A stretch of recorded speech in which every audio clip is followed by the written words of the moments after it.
Hoje, dia 10 de maio, nosso Papo de Subúrbio é com Carolina Rocha, escritora, historiadora, pesquisadora da cultura e da sociabilidade negra, das tradições e ancestralidades que nos formam e que ajudam a gente a entender não só as nossas desigualdades, como as nossas potencialidades e a necessidade de resistir.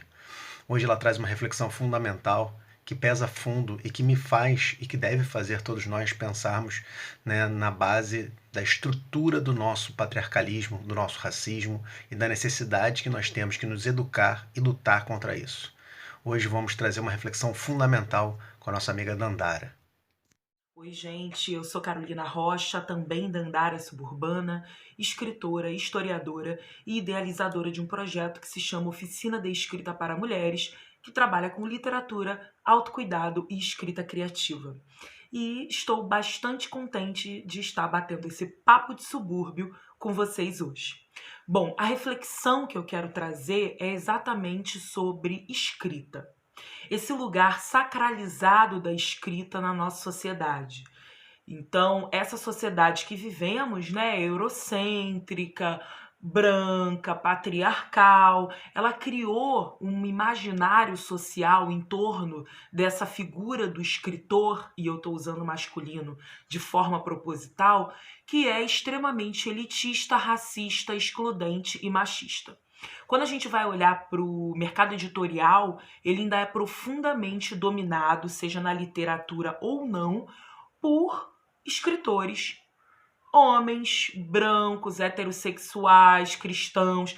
E são esses caras que estão falando de nós, são esses caras que estão criando personagens que estão, em teoria, representando mulheres como eu, representando pessoas pretas, faveladas, periféricas, suburbanas, mulheres, né? E então isso é muito grave, porque nessas histórias, na maioria desses livros e dessas obras, o que a gente tem é uma série de reprodução de estereótipos, trazendo mais do mesmo. Né? E aí a ideia da gente estar disputando esse lugar da escrita e estar dizendo podemos escrever e falar por nós mesmas e nós mesmos é exatamente contrariar essa lógica. Eu gosto muito dos sambas enredo, porque eu acho que eles falam tudo, né? Não à toa são escolas de samba, né?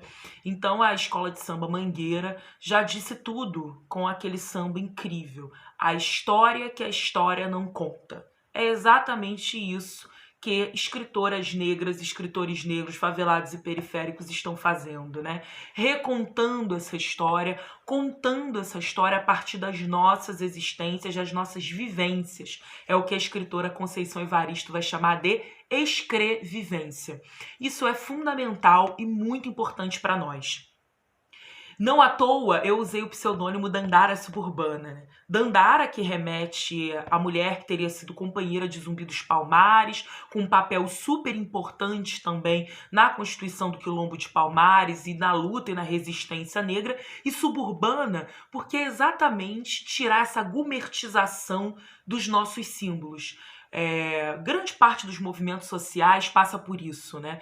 Em que seus símbolos, né, símbolos de resistência, de existência, sejam eles pessoas ou não, acabam sendo apropriados por um discurso mais hegemônico e quase sempre gourmetizados. E a gente fica com a impressão de que não é mais a gente. Né, de que não nos representa, não representa a maioria da população desse país. Então, falar em Dandara suburbana é dizer assim, olha, Dandara escreve a partir do subúrbio, que é a sua vivência, né?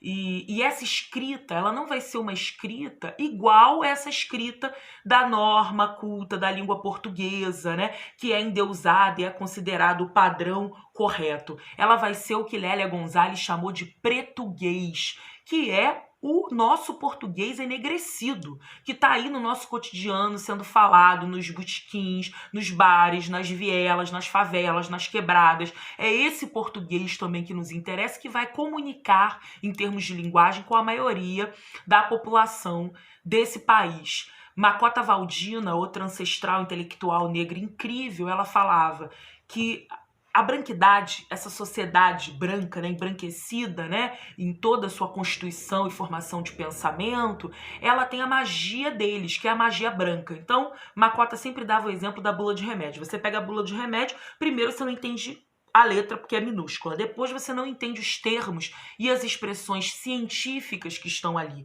Porque não é feito para todo mundo entender mesmo, é feito para uma minoria dominar. Língua, gente, linguagem é projeto de poder. Então, enquanto uma minoria detém aquele poder de conseguir entender o que está ali, é essa a intenção. A intenção não é que a maioria tenha acesso, né? E aí Makota fala, isso é magia branca, porque magia é código, é códice. Mas nós também temos a nossa magia. É só a gente olhar para o terreiro educador, é só a gente olhar para a pedagogia das encruzilhadas, da gambiarra, por tudo que nós construímos em termos de produção de conhecimento na rua, na favela, nas quebradas, nos quilombos. Porque conhecimento não é só produzido dentro das esferas institucionais, como a escola, por exemplo.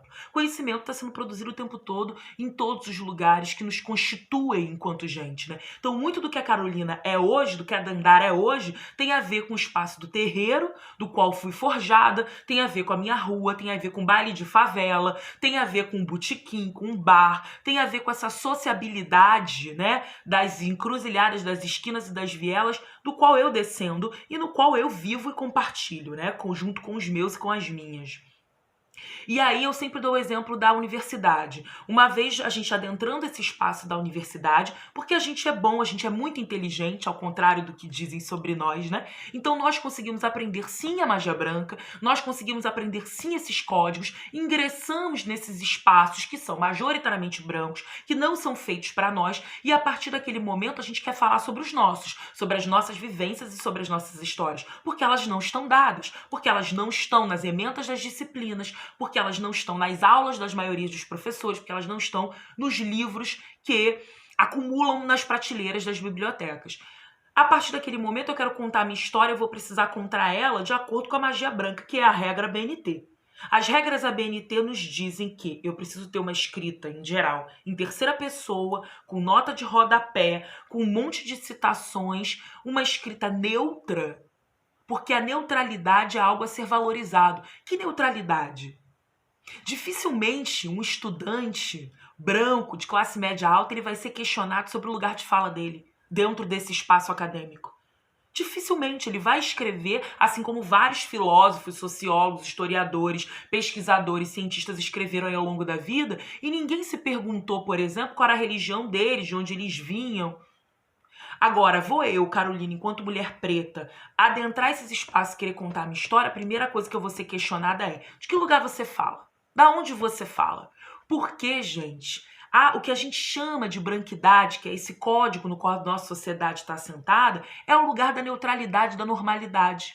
Então é por isso que a gente passa no ponto de ônibus e a gente não fala, olha ali uma mulher branca. Mas o negão, o macaco, o mussum, a negona, eles são pontos de referência. Então, antes de ser qualquer coisa, eu sou preta. E é isso, e é assim que essa sociedade vai me evocar. Então, esses alunos, essas alunas negras, muitas vezes acham que não sabem escrever ou acreditam nisso porque é muito difícil escrever dentro de códigos e normas que não são seus, dentro de uma magia branca que é forjada artificialmente dentro de um projeto de poder, que é exatamente um projeto de poder que diz que nós não produzimos conhecimento, que nós não produzimos saberes e que nós não podemos falar porque somos ignorantes. Então, qual é o grande desafio, né? Não é só a gente escrever e contar a nossa história, mas é conseguir fazer isso de acordo com os nossos próprios termos. A gente tem muita escrita, a nossa sociedade, a nossa ancestralidade negra não é só baseada em oralidade. Temos muita escrita, tanto em África, que é o berço da humanidade, com bibliotecas e com escritas e com livros antiquíssimos, quanto com tudo que a gente produz aqui. Se a gente olha para o terreiro tem as práticas, e durante muito tempo foram as práticas a serem valorizadas, né? Afinal, durante um período, um contexto de escravização, era o que era possível fazer para garantir a nossa existência, mas também tem muita liturgia, tem muita literatura. Toda a nossa literatura sobre Itãs, sobre mitologia, é literatura, gente, é escrita. né, escrita muitas vezes, que é apropriada por esse ambiente da universidade, que é apropriada por intelectuais que vão ler essas histórias de acordo com uma visão que é eurocêntrica, fazerem traduções eurocêntricas que não nos representam, que não representam a história, né, das mais diversas e dos mais diversos contextos africanos, que também são múltiplos, né, em termos de etnias e de saberes.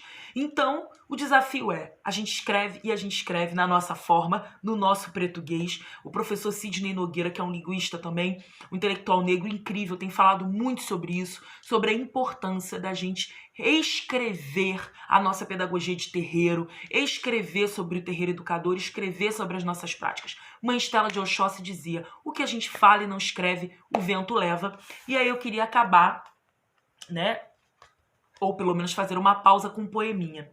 Nossos corpos de luta, essas mulheres pretas, quadris largos, especializadas na arte de parir histórias pouco exatas ligadas à arte de sentir. Nessa aventura de contar-se, é revolucionário escrever ao invés de servir. Meu axé, meu saravá, salve a encruzilhada.